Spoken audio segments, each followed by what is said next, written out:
שלום, ברוכים הבאים לערוץ שלי, אני קלרה והיום רציתי להראות לכם איך אני עושה אגוזי לוז מסוכרים, מקורמלים ומצופים בשוקולד. זה מה שהשתמשתי לדוגמה על העוגת מוס שלי פעם שעברה, ואני חושבת שזה קישוט שהוא מאוד יפה וגם מאוד קל להכנה, אז אם אתם רוצים לראות איך עושים, זה עכשיו. אז היום אני עובדת עם 150 גרם אגוזי לוז קלויים. אם אתם קונים אגוזי לוז טבעיים לחלוטין צריך לקלוט אותם, בשביל זה אתם שמים אותם על מגש ו10 דקות בתנור ב-200 מעלות. צריך גם 150 גרם סוכר וטיפה מים.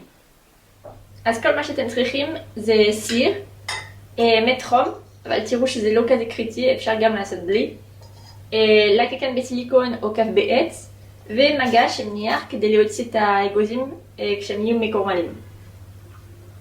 אז אני מתחילה, קודם אני שמה את המים והסוכר. אז עכשיו אנחנו צריכים לחמם את הסוכר עד שהסירופ יגיע לטמפרטורה של 118 מעלות. אז עכשיו אתם רואים, יש רתיחה, אני בסביבות 100 מעלות. אני מניחה שצריך רק עוד דקה של בישול כדי להגיע לטמפרטורה. זה אם אין לכם מד חום, זה נחמד לדעת.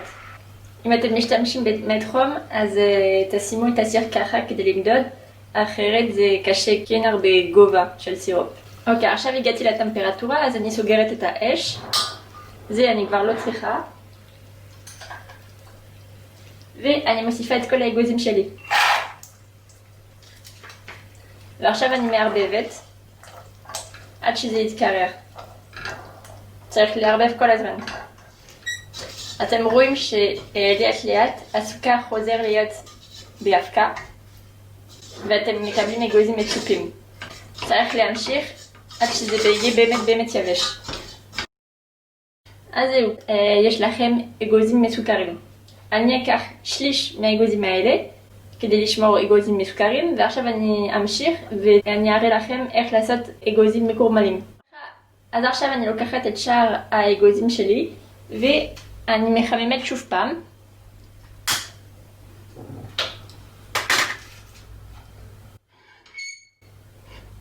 ואני מערבבת עדיין עד שהסוכר פעם הזאת נהיה קרמל.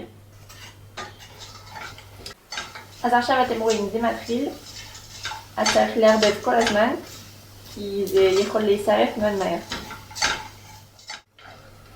עכשיו אני מחממת עד לקבלת צבע יפה. נראה לי בסדר ככה, אז אני סוגרת את האש.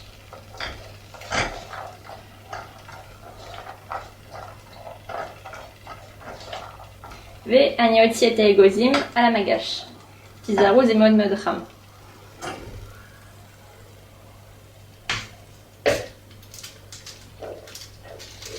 יש שלפני שמוציאים את האגוזים שמים טיפה חמאה כדי שזה יהיה יותר קל להפחיד את האגוזים.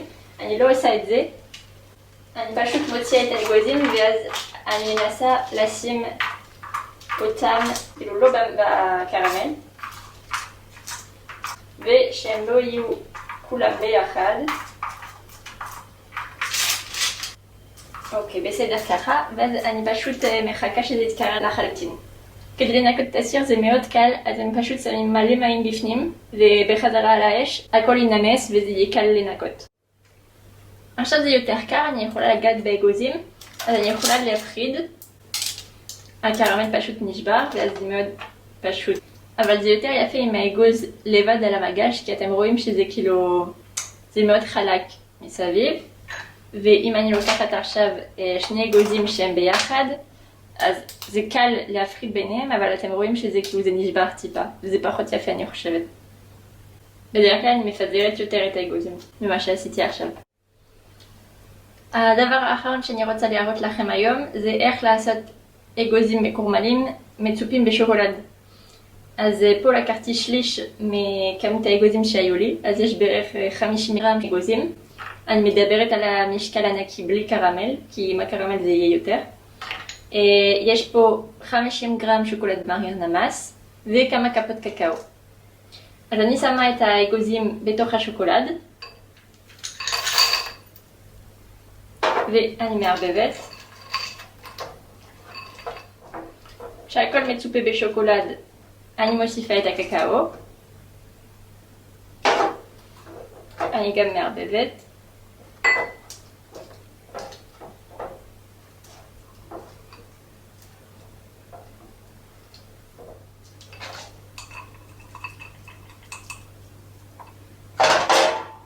ואז אני פשוט לוקחת מסננת, וככה אני מורידה את כל הקקאו המיותר. אם הורדתם הרבה מדי קקאו, אפשר לעשות את זה שוב, כאילו לשים בחזרה בקקאו ולסנן מחדש.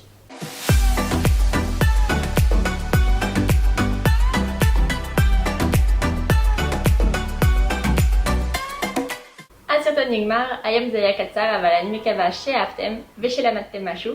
אל תשכחו לשים לייק, ואתם יכולים להקליק עליי עכשיו כדי להירשם לערוץ ולראות את כל המתכונים שלי. נתראה בסרטון הבא, ביי ביי!